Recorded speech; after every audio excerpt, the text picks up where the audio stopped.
JNTUK affiliated colleges, autonomous కాలేజెస్‌లో chances అయిపోయిన వాళ్ళు చాలామంది ఉన్నారు.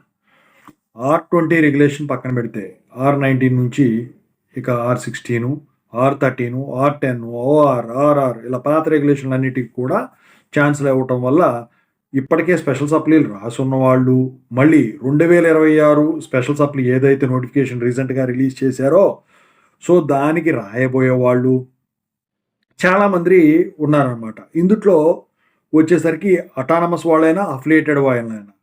బీటెక్ వాళ్ళున్నారు, బీఫార్మసీ వాళ్ళున్నారు, ఎంటెక్ వాళ్ళున్నారు, ఎంఫార్మసీ వాళ్ళున్నారు, ఇంకా ఎంబీఏ వాళ్ళున్నారు, ఎంసీఏ వాళ్ళున్నారు, ఫార్మా-డీ వాళ్ళు కూడా ఉన్నారు. వాళ్ళకి కూడా నోటిఫికేషన్ రిలీజ్ చేశారు. అయితే వీళ్ళందరూ అడుగుతా ఉంది ఎలా ప్రిపేర్ అవ్వాలి? ఎగ్జాము ఎలా రాయాలన్నది పక్కన పెడితే తర్వాత ఒక వీడియో చేసుకోవచ్చు. ఎలా ప్రిపేర్ అవ్వాలి? ఎందుకంటే ఈ పాత రెగ్యులేషన్లు ఏదైతే ఉన్నాయో వాటన్నిటికి కూడా కొన్ని రిసోర్సెస్ అవైలబిలిటీలో లేవన్నమాట. సో దాని గురించి ఇప్పుడు చెప్తాను. ముందుగా అయితే ఇంతవరకు ఈ ఛానల్ సబ్స్క్రైబ్ చేసుకుని వాళ్ళు ఎవరన్నా ఉన్నట్టయితే సబ్స్క్రైబ్ చేసుకోండి. ఈ వీడియోని లైక్ చేయండి, షేర్ చేయండి. మీకు కనుక నాతో మాట్లాడాలంటే కాల్ మీ ఫోర్ ద్వారా కాల్ చేయండి. తెలుగు ఇంజనీరింగ్ ఎడ్యుకేషన్ టెలిగ్రామ్ ఛానల్లో జాయిన్ అవ్వండి. ఈ వీడియోకి ఒక హైప్ అవ్వండి.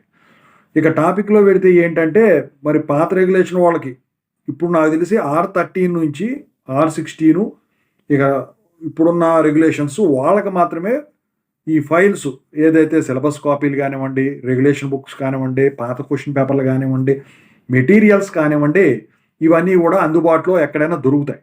ఇక అంతకుముందు రెగ్యులేషన్ వాళ్ళకి పాపం ఎక్కడా కూడా డేటాబేస్ మొత్తం క్లీన్ అయిపోయింది. చాలామంది అడుగుతున్నారు కొంచెం అలాంటివి ఉంటే పెట్టండి సార్ పాతవి ఉంటే అని చెప్పేసి ఇంపార్టెంట్. అయితే ఇక్కడ మీరు ఒకటి గమనించాలండి. రిసోర్సెస్ అనేవి అవైలబిలిటీలో లేకపోయినా మీరు గనక సిలబస్ ఒకటను మీ రెగ్యులేషన్ బుక్ ప్రకారం క్వశ్చన్ పేపర్ ప్యాటర్న్ ఎలా ఉంటుందో తెలియగలిగితే ప్రిపేర్ అవ్వడం పెద్ద కష్టం కాదండి. అవి కావాలంటే వాటితో పాటు ఇంకా క్వశ్చన్ పేపర్లు కూడా కావాలి అంటే మీ పాత కాలేజీ ఎక్కడైతే చదివారో అఫిలియేటెడే కానివ్వండి, అటానమస్లో కానీ మీరు లైఫ్లో కూడా లైబ్రరీలో అడుగు పెట్టుండరు. ఎప్పుడన్నా పుస్తకం కావాల్సినప్పుడు ఏదో చూద్దాం ఒకసారి దాని మొహం చూద్దాం లైబ్రరీ కార్డు తీసుకున్నందుకని చెప్పేసి వెళ్ళి ఉండవచ్చేమో కానీ ఒక్కసారి దాంట్లో ఇప్పుడు వెళ్ళి అడుగు పెడితే అందుట్లో జిరాక్స్ తీసిస్తారు. అడిగితే డబ్బులు ఇస్తే వాళ్ళు ఆ పాత క్వశ్చన్ పేపర్లు అన్నీ అక్కడ దొరుకుతాయండి. సిలబస్, రెగ్యులేషన్ బుక్లు అన్నీ కూడా స్టాల్లో పెట్టుంటాయి అందుట్లో.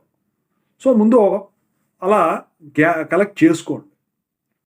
ఇప్పుడు కొంతమంది ఏంటంటే గొగ్గోలు పెట్టేది అసలు చాలా కాలేజీలు ఎత్తేసారండి, మేము పాత రెగ్యులేషన్ వాళ్ళం మూసేశారండి సాగక, ఇప్పుడు మా పరిస్థితి ఏంటని చెప్పేసి వాళ్ళు అడుగుతూ ఉన్నారు. సో అయితే ఇక్కడ ఏంటంటే మీరు గాబరా పడాల్సిన పని అయితే లేదండి.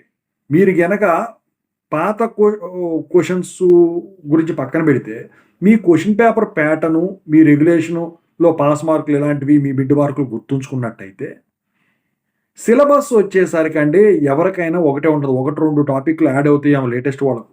ఇప్పుడున్న సిలబస్ వాళ్ళకి అప్పుడు అదే ఉంటుంది. కాకపోతే ఇప్పుడు వీళ్ళకి యూనిట్ 1లో ఉన్నది వాళ్ళకి యూనిట్ 2లో ఉండొచ్చు.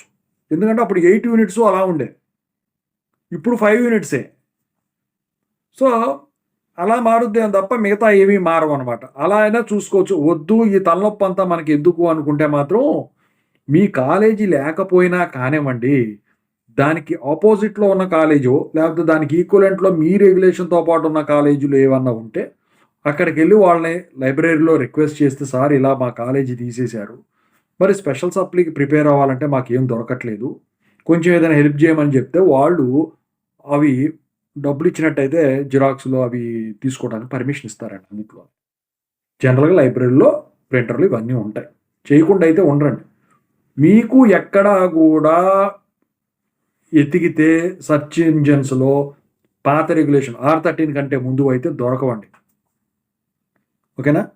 సో దొరికినాయి అంటే నిజంగా మీ అదృష్టమే అది. ఓకేనా? ఇది ఎవడైనా కానివ్వండి పాత వాటిని ఖాళీ చేయాలని చూస్తారు కానీ కొత్త వాటిని ఏదో ఉపయోగపడుతుందో వాటిని పెట్టాలని చూస్తారు కానీ. ఓకేనా? అయితే సో ఇలా చేసుకోండి. చేసుకున్న తర్వాత మీరు ఏం చేస్తారంటే చాలామంది అడుగుతూ ఉన్నారు, ఈ ట్యూషన్లో ఇలాంటివి చెప్పట్లేదండి ఎవరో కూడా. ట్యూషన్లో పెట్టినంత మాత్రం మీరు పాస్ అవుతారని గ్యారంటీ లేదంటే ఇంకా ఈ స్టేజ్లో మీరు ఇంకా నేర్చుకోవడం కన్నా మీ సొంతగా ప్రిపేర్ అవ్వడం నేర్చుకోవాలి. నాకు తెలిసి చాలామంది పెళ్ళిళ్ళు అయిపోయిన వాళ్ళే ఉన్నారు. సో నేను ఒక్కటే చెప్తానండి, మీకు కోర్ డిపార్ట్మెంట్ వాళ్ళని ఎవరైనా కానివ్వండి, టెక్నికల్ పబ్లికేషన్ బుక్స్ ఉంటాయండి. మీరు ఆల్ ఇన్ వన్లే చదువుతున్నారు ఎక్కువ శాతం మంది. చదవద్దు అనట్లా, మంచిదే. కాకపోతే ఆల్ ఇన్ వన్లో రాస్తే ఆన్సర్లు డైరెక్ట్గా ఉంటాయి కాబట్టి పాస్ అవ్వడం కష్టం అవుతుంది. టెక్నికల్ పబ్లిషర్స్ బుక్ పక్కన పెట్టుకొని, సిలబస్ కాపీ పక్కన పెట్టుకొని, క్వశ్చన్ పేపర్ ప్యాటర్న్ పక్కన పెట్టుకొని, మీరు కనుక పాత క్వశ్చన్ పేపర్లు కూడా దొరికినట్టయితే ఇంకా అదృష్టం. మీరు కనుక ప్రిపేర్ అయితే మొత్తం 5 యూనిట్లు ప్రిపేర్ అవ్వండి. ఎందుకంటే 4 సబ్జెక్టులు ఉంటాయి, 3 సబ్జెక్టులు ఉంటాయి, పర్లేదు. 12, 13 సబ్జెక్టుల కంటే నయమే కదా. సో 5 యూనిట్లు ప్రిపేర్ అయిపోండి, పెద్ద కష్టమేం కాదండి. దానికి కీ పాయింట్లు, మెయిన్ నోట్స్ రాసుకొని తయారు చేసుకొని పెట్టుకోండి. ఎందుకంటే ఎగ్జామ్కి ఒక అర్ధగంట ముందు ఇది అయిపోతుంది, ప్రిపేర్ అయిపోవటానికి ఈజీగా ఓవర్వ్యూ చూసుకునేటట్టు ఉండాలి. అది పోయినసారి ఏంటంటే వర్షం బాగా పడినప్పుడు చాలా ఇబ్బందులు పడ్డారు. కానీ ఈసారి మీ అదృష్టం ఎండాకాలంలో వచ్చింది. అప్పుడు ఎలక్షన్ రావడం మీ దౌర్భాగ్యం. అది ఆ టైంలో అసలు పెట్టకూడదు. అది వెనక్కి పోవడం జరిగింది. ఈసారి అది జరగదులేండి, అందరూ కూడా కరెక్ట్ టైంకి వెళ్తారు. ఈసారి అవ చేసుకోవడం మంచిది. ఎందుకంటే లాస్ట్ ఛాన్స్ అని అన్నారు. యూనివర్సిటీ వాళ్ళు ఏం చెప్పరండి వాడి గురించి. So as a last chance అన్నారు. మరి ఇక ఈ తర్వాత ఈ పాత రెగ్యులేషన్ వాళ్ళు ఇస్తారా ఎవరని నమ్మకం లేదు. ఎందుకంటే ఇప్పుడు R13 పిలవచ్చు, R16 పిలవచ్చు, R19 పిలవచ్చు, ఫ్యూచర్లో R20 కూడా పిలవచ్చు. కానీ అంతకుముందు రెగ్యులేషన్ పిలుస్తారన్న గ్యారంటీ లేదు R10 నుంచి. ఎందుకంటే పర్టికులర్ టైం పీరియడ్ అనేది ఉంటుంది దేనికైనా. పిలవటం మానేస్తే క్యాన్సిల్ అయినట్టేగా, క్యాన్సిల్ చేయకపోయినా కూడా. అందుకనే మీరు ఏం చేస్తారంటే ఖచ్చితంగా అయితే ఇదే పందాలో అయితే ప్రిపేర్ అయిపోండి. నేను 3 యూనిట్లే చదువుతాను, నేను 2 యూనిట్లో చదువుతానంటే కుదరదు. ఇక్కడ మీకు 8 మార్కులు వచ్చినాయి అనుకోండి, ఇంటర్నల్స్, మిడ్స్, అక్కడ 32 రావాలి 40 అవ్వాలంటే. అసలు పాస్ మార్కులతో మీకు సంబంధంలా. ఒక 60 మార్కులు రాసుకోండి పర్ఫెక్ట్గా. రిలేటెడ్ కూడా రాయమని నేను చెప్పట్లేదు ఇప్పుడు. ఎందుకంటే కొంతమంది ఏం చేస్తారంటే పాయింట్స్ వైజ్ రాస్తున్నారు. పాయింట్స్ వైజ్ అసలు రాయొద్దండి. మీరు కరెక్ట్ రాస్తే ప్రాబ్లం ఉండదు.